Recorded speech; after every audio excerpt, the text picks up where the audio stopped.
El pasado 4 de octubre, el Tribunal Supremo de Elecciones dio el banderazo de inicio de las elecciones presidenciales y legislativas del año 2018.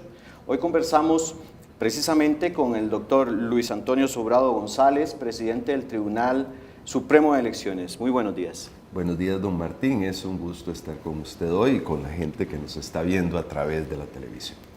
Para Primera Plana, el día de hoy, y para el Colegio de Periodistas y Profesionales en Comunicación, estamos transmitiendo y, don Luis, más de 3.3 millones de personas son las que se esperan para estas elecciones. Sí, ese es el conjunto de ciudadanos que pueden votar el próximo 4 de febrero.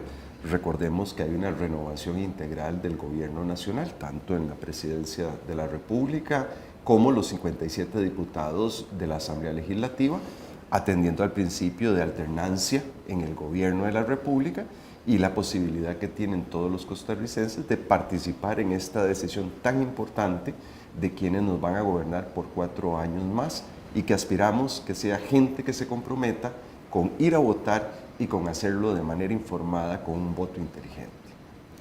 Viendo los números y cómo se distribuye esa cantidad de personas, hay casi que un balance entre mujeres y hombres, poco más de mujeres.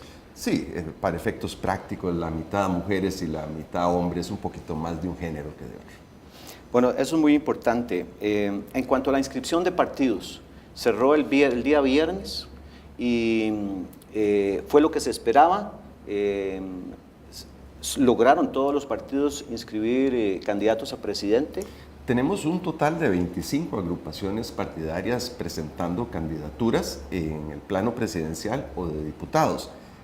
Partidos en escala nacional fueron 14, aunque uno de ellos no inscribió en la papeleta presidencial. Vamos a tener entonces una papeleta para la escogencia de presidente con 13 espacios, si logran culminar el proceso de inscripción, y los 11 restantes son partidos de escala provincial, es decir, que solo participan en una provincia en particular.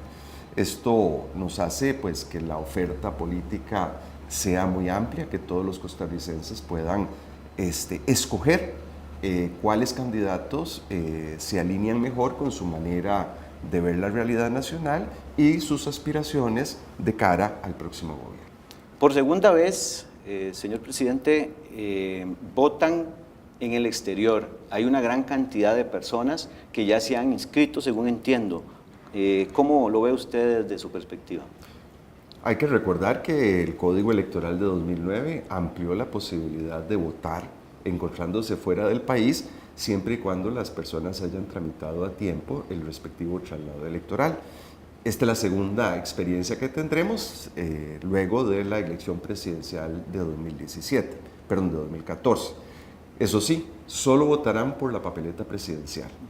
Tenemos alrededor de 30,000 costarricenses. Es un gran número. ¿Cómo no?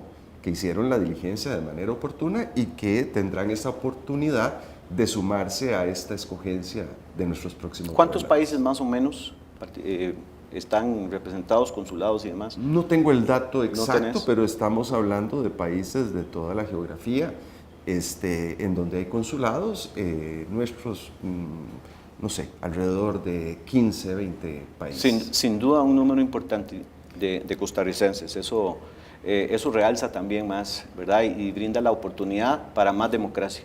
Claro, porque la filosofía central en democracia debe de ser la inclusión. Las elecciones son el único espacio donde todos estamos invitados, donde todos tenemos campo y donde el voto de cada uno pesa exactamente igual, ya sea que vivamos en Costa Rica o fuera del país.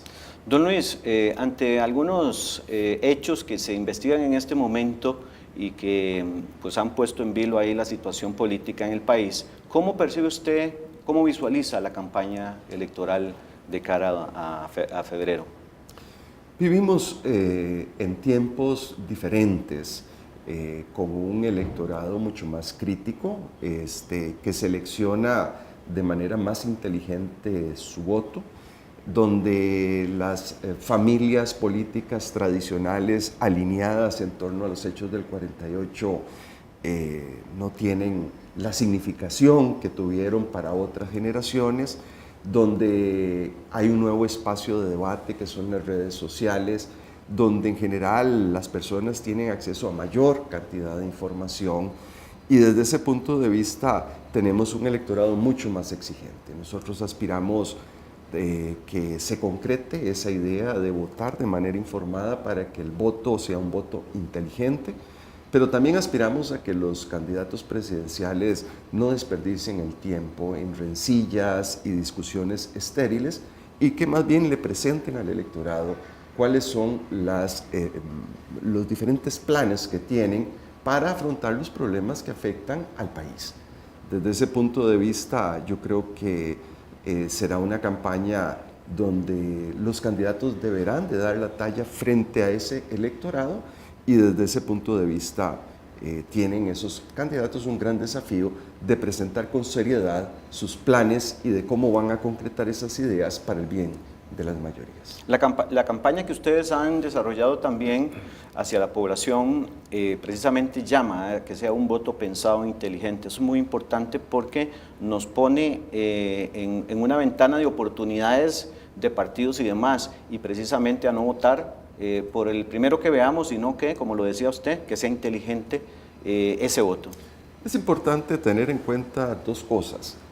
El próximo mes de mayo vamos a tener nuevo gobierno, vamos a tener nueva integración de la Asamblea Legislativa, sea que vayamos o no vayamos a votar.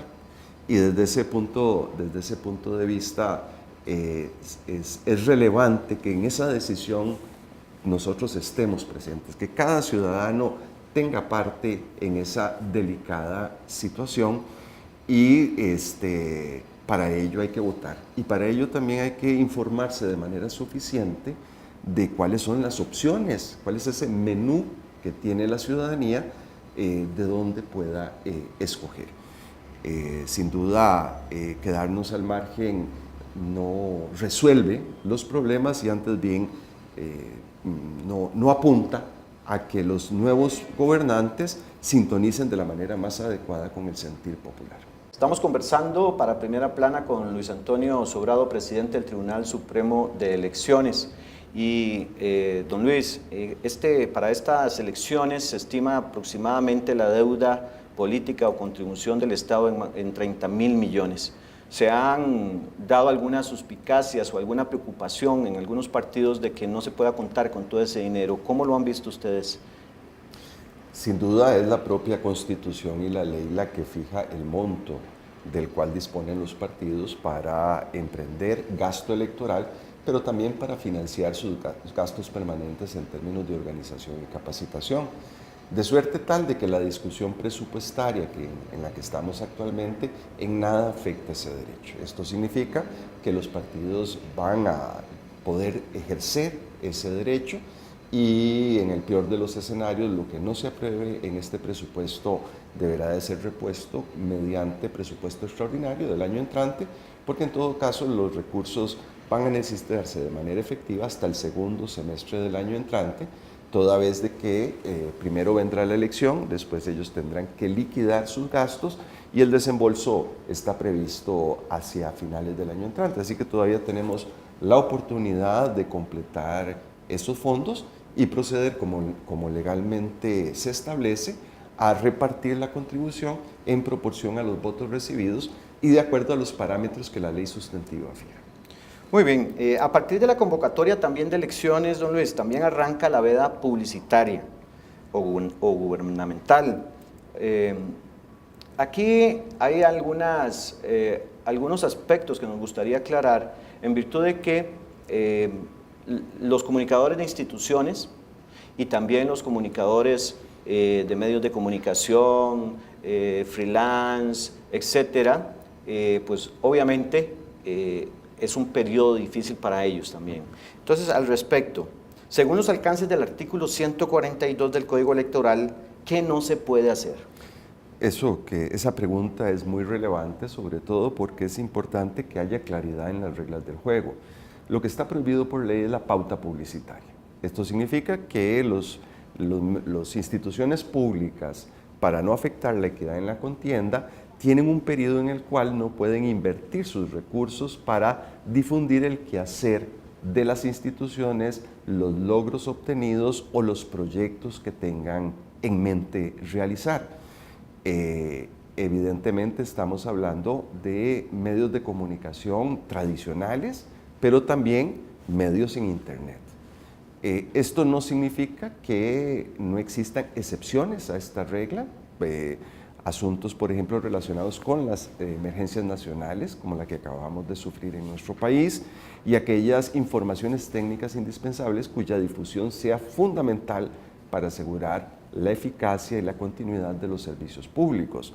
Ahora bien, esto no impide a las diferentes instituciones públicas utilizar o ofrecer conferencias de prensa, ser entrevistados por los medios de comunicación colectiva, utilizar sus redes sociales o su página web como es usual que lo estén utilizando, como tampoco ejercicios presenciales de rendición de cuentas, etc.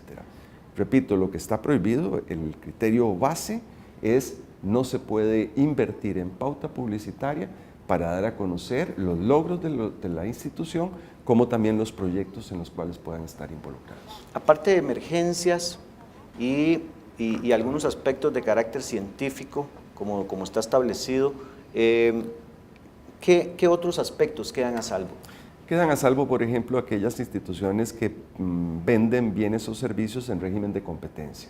Por ejemplo, los bancos públicos pueden seguir promocionando sus servicios, pueden seguir anunciando sus productos por estar en régimen de competencia, la oferta educativa de las universidades, entre otros aspectos que no son objeto de esta restricción durante este periodo. Por último, don Luis, quisiera que le diéramos un mensaje especial a todos los costarricenses, cómo prepararnos, cómo esperar estas elecciones 2018. Es fundamental, repito, que todos nos comprometamos con el proceso electoral, que sepamos aprovechar la oportunidad que nos da la democracia de participar en la renovación del gobierno de la República. Los invito a todos a participar de manera informada, haciendo un voto inteligente, y como también a ser críticos con la información que consumen y tratar de discernir con seriedad, de manera racional, cuáles son los mejores hombres y mujeres para que dirijan al país y cuáles son las propuestas más serias. Al fin y al cabo, no están en juego los intereses del tribunal, ni únicamente los intereses de los partidos, sino los intereses de la ciudadanía y de sus aspiraciones de vivir en un mundo mejor. Muchísimas gracias, don Luis. Para Primera Plana hemos conversado con don Luis Antonio Sobrado, presidente del Tribunal Supremo de Elecciones. Muchas gracias. Un gusto.